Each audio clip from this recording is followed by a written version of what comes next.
Lego was born from fire and death, rising from the ashes to become the billion-dollar company it is today. On one hand, the story of Lego is an inspiring story of tenacity, family love, and quality craft. On the other, it's a tragic tale rife with controversy, feuds, and sorrow. All these things together went into the creation of the company that makes the bricks so many of us have grown up playing with. But of course, Lego is so much more than toy bricks. It's an empire. They have Lego World, Lego Games, Lego Movies, and so much more. And the story of how that happened is absolutely insane. Welcome to the untold truth of Lego.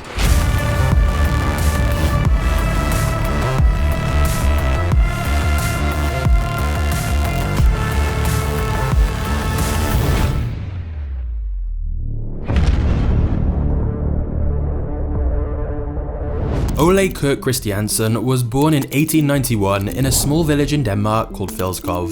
He was born to a very large but very poor family. However, he worked hard to receive a basic high school education and began to apprentice with his older brother as a carpenter. As an apprentice, Ole found a deep love for the craft as he spent days working on and building a variety of wooden objects under the tutelage of his older brother. Ole was a hard worker, and in a few years he'd saved up enough money to be able to open his own small shop in the nearby town of Billund, where he sold goods he made himself by hand like tables and chairs. During this time, he fell in love with a woman named Kirstine, and before too long they were married and had 4 kids together. The family settled down in Billund next to Ole's workshop with the expectation of living their modest but happy life. Unfortunately, that would not be the case. In 1924, Ole's sons were playing with old wood shavings in the shop when they accidentally set those shavings ablaze. The fire quickly spread throughout the building, causing it, along with much of the supply, to go up in flames. By the time the fire was put out, the shop was a pile of ash and charcoal on the ground. Luckily, no one in the family was hurt, but the fire completely devastated the business. Ole would have to rebuild the shop himself, whilst making no money at all during that time. To make matters worse, the Great Depression hit Denmark in 1930, and so even once Ole's shop was rebuilt, he was still barely able to make enough money to put food on the table for his family. The final straw came in 1932, when Kirstine, Ole's beloved wife, passed away. He was now broke and alone, a single dad of 4 sons. He had no idea what to do or where to go.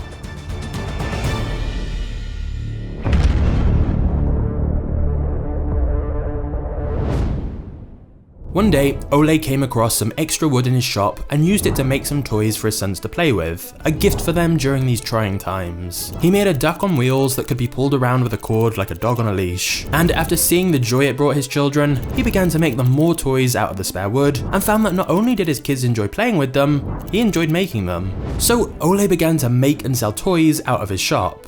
He refused to sacrifice the quality of his crafts and only used the finest wood he could get. He also knew that his business needed a name, and after much contemplation, he decided on the name Lego, inspired by the Danish phrase "leg godt," which means to play well. Surprisingly, and completely unplanned, the name also closely resembled a Latin phrase which meant "I put together," an omen of what was to come for the carpenter and his fledgling toy business. However, at first, with the economic situation in the whole country so bleak, sales were not good at all. Many people were just worried about buying enough food, let alone buying a high-quality wooden duck toy. So, despite Ole's passion for his work, he grew closer and closer to bankruptcy. As things got dire, he reached out to his siblings for aid. After much discussion, they agreed they would help him get out of the hole he found himself in, but on one condition. He gave up making toys and went into an actually lucrative profession. He had to get a real job, according to his siblings. Even though they were offering him a financial lifeline, Ole refused to give up this craft that he had found himself to be so good at. Rather than accept their help and give up his dream, he said he would figure out a way to get out of financial trouble himself, so he could continue making his beloved toys. He remained focused, never faltering, but the world continued to conspire against him. On April 9th, 1940, Nazi Germany invaded and took control of Denmark. Times went from bad to worse incredibly quickly. The future was looking dark for Ole. In fact, one of his sons had begun to work in the shop with him, and his son said he was having trouble seeing how the business could continue. In a final cruel twist, during the Nazi regime of Denmark, Ole's carpentry store burned down for a second time. Flames engulfed the store and all of the wooden toys inside, and Ole saw his dreams burn down right along with them.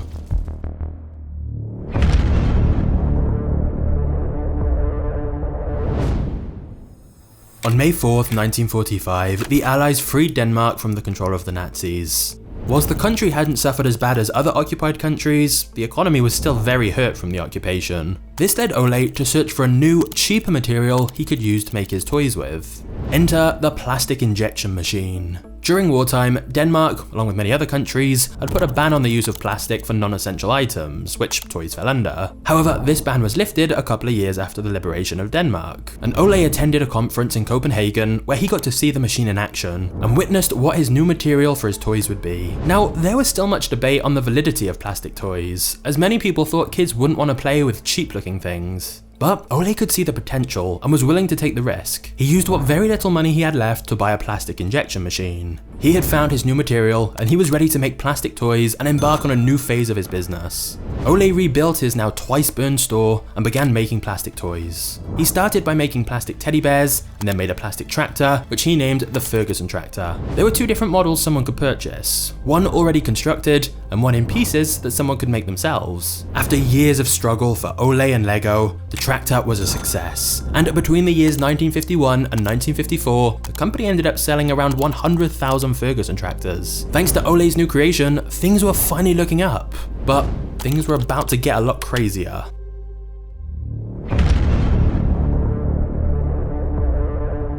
Ole was invigorated by the success of the Ferguson truck, as was his son Godfred, who'd become more involved with the business as the years passed on. In fact, he was appointed junior manager at Lego by his father, and together they brainstormed ways to elevate the company even further. And that's when Ole discovered Kittycraft's self-locking building bricks, small plastic bricks that could be stacked together to make new models. Ole immediately realized the potential such an idea had.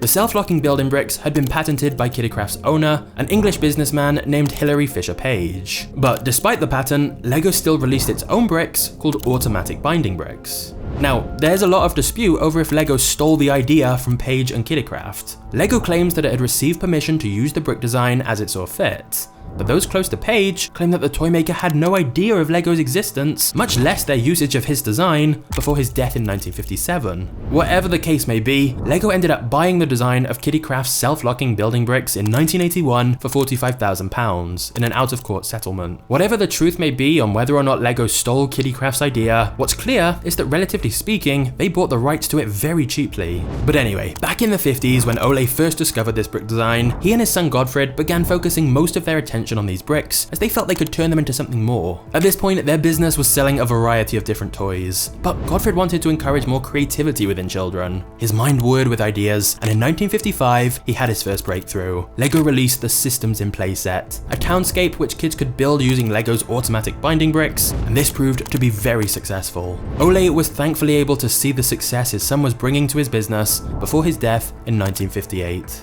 Godfred was of course devastated by his father's passing. They had become so close whilst working on the business together, and he vowed to continue his father's legacy. Following Ole's death, Godfred was made CEO of Lego. However, soon after, complaints began coming in about the Systems in Play set that had been released, all saying that the bricks would not stay together and anything kids built was simply falling apart. Godfred worked with his team to design a way that the Lego bricks would stick together so that children could make anything they wanted, but that would actually stay in position. They put pipes inside the bricks and studs on top, which would keep the bricks locked together as the studs and pipes were tightly wedged to one another. This was the introduction of the Lego brick as we know it today. With this update to the brick, Godfred looked to the future. He wanted the bricks to work throughout time, so whatever bricks they may release later would work with what they were making now. He pledged that their new and improved design for the brick would never change, meaning they'd work with any future kits Lego released. Soon after reinventing the Lego brick, Lego re-released Systems in Play and began to release more sets, which were all very well received. The fact that the bricks could be assembled in basically any arrangement and that they were now sturdy enough to stay in place all meant that Lego's bricks quickly became the company's best-selling product by far. The business that a few decades earlier had burned to the ground and been barely able to stay afloat was now making really good money. Of course, you could say this success was built off the back of a stolen brick design from another company, but that's a bit of an oversimplification. It does seem that Lego took the brick design from someone else, but they also vastly improved the idea and made the product much better. But either way, if you thought it was all going to be plain sailing from here, think again. You see, even though Ole had passed away, it seemed as though his bad luck lived on, as another disaster was right around the corner. Before we get to the next chapter, a quick word from today's sponsor, reAlpha. We've all heard about the benefits of investing in real estate, but it just seems so hard to get started. You normally need lots of cash up front, plus endless time spent searching, renovating, and managing properties. And with the vacation rental market valued at over $1.2 trillion, the everyday investor is craving a way into this lucrative industry. Fortunately, an innovative startup called reAlpha is making it possible for the rest of us to get in on this massive market, as they're building a portfolio of vacation rentals, then letting users become fractional owners of individual properties through their app. In short, reAlpha is enabling anyone to invest in Airbnb properties just like they buy a stock. In fact, reAlpha recently secured $200 million to start buying, renovating, and managing AI-vetted vacation properties, which can earn up to 70% higher revenue than long-term rentals. We've seen what apps like Robinhood did to make buying stocks accessible to anyone. Now reAlpha is making vacation real estate accessible too. And if, like me, you can see the huge potential of this idea, you can now join reAlpha as a shareholder on the ground floor of their business and take a spot typically reserved for venture capitalists. This opportunity ends on 8th of December, so if you want to invest and become a reAlpha shareholder, just click the top link in the description below to get started now.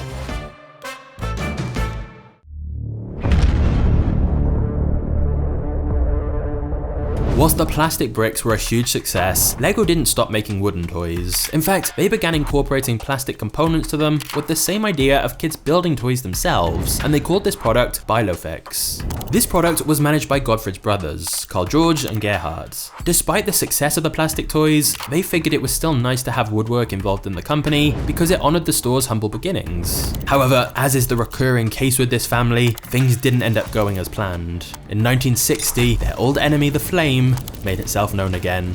One night, a bolt of lightning struck their factory, burning it down for the third time. After the workshop was burnt down yet again, Godfrey made the controversial decision to stop making wooden toys and focus purely on plastic, in particular their toy bricks. He felt the wooden toys must be cursed or something, and they didn't sell anywhere near as well as their new plastic bricks anyway. But this decision for LEGO to stop producing wooden toys completely enraged his siblings, since that was the part of the business they worked on and they wanted to continue. Godfrey was the CEO though, so his decision was final. Thus, Carl George and Gerhard promptly quit LEGO and decided to continue releasing their wooden toys under a new separate company called Bilofix, essentially now competing in the toy market against LEGO with their own shop in Denmark. And thus, the business that Ole had originally started because he wanted to make toys to keep his children happy had ended up dividing the family instead.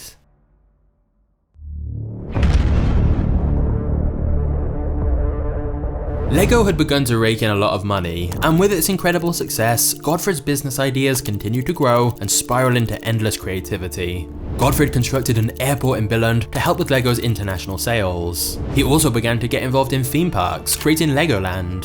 When Godfrey had told people he wanted to open a theme park, he said he anticipated 300,000 people coming the opening year, which everyone told him was wildly unrealistic.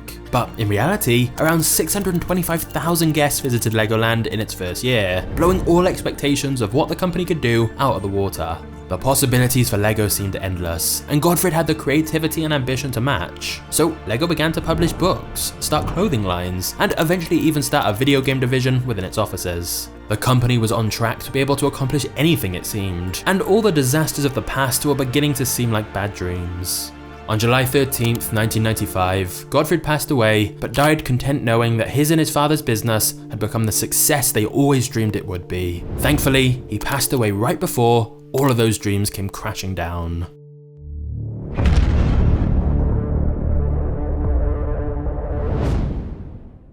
When Godfrey died, his son took over as the CEO of LEGO, meaning the family business was now onto its third generation. But it quickly became clear the company was in trouble. In 1998, LEGO reported its first loss in decades. The truth was, lots of poor financial decisions had been continuing to pile up in the background despite LEGO's amazing growth. And those choices led to the destructive financial explosion that LEGO found itself in 1998. It started when Lego's patent expired in 1978, and the 80s opened up a long list of lawsuits and court showings for Lego. Firstly, a company called Tyco released some new connecting bricks very similar to Lego, and Lego challenged them in court. That challenge was somewhat ironic really, given that Lego themselves had been accused of stealing the brick design in the first place. In fact, they'd only very recently paid for the rights to it from Kiddicraft. And so Tyco did eventually win the right to use the brick design themselves, though their company never had the commercial success that Lego had experienced. Throughout the 90s, Lego also had continual legal disputes with another similar company, Megablocks, which meant yet more money spent on lawsuits and lawyers. Those legal fees, along with the amusement parks, video games, books, and so many other endeavors that had been taken on by the company, continued to drag money away from Lego at a higher rate than they were making it. Their expansion into so many avenues had become a little too chaotic, and finally, in 1998, Lego announced their first major loss. They were forced to fire 1,000 of their 10,000 employees. The company was just stretched too thin and locked into a downward death spiral. It was so bad that in 2004, Lego reported that it had lost hundreds of millions of dollars in that year alone.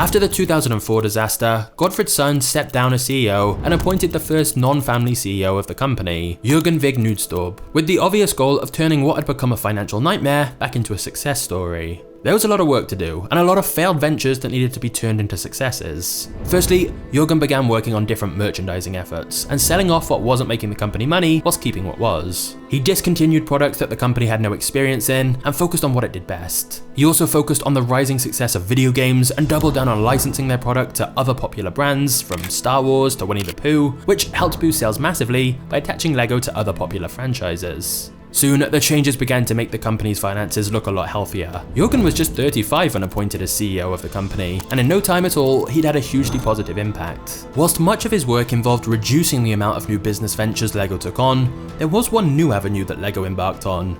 And surprisingly, that was movies, as they released the Lego Movie in 2014. Even more surprisingly, the movie was a massive hit, grossing a little under $500 million. On top of the movie's massive success, Jürgen's efforts continued to rapidly grow the revenue for the company and turn its financial situation around. As of today, the company has been experiencing double-digit percentage profit growths, something almost unheard of in the toy industry.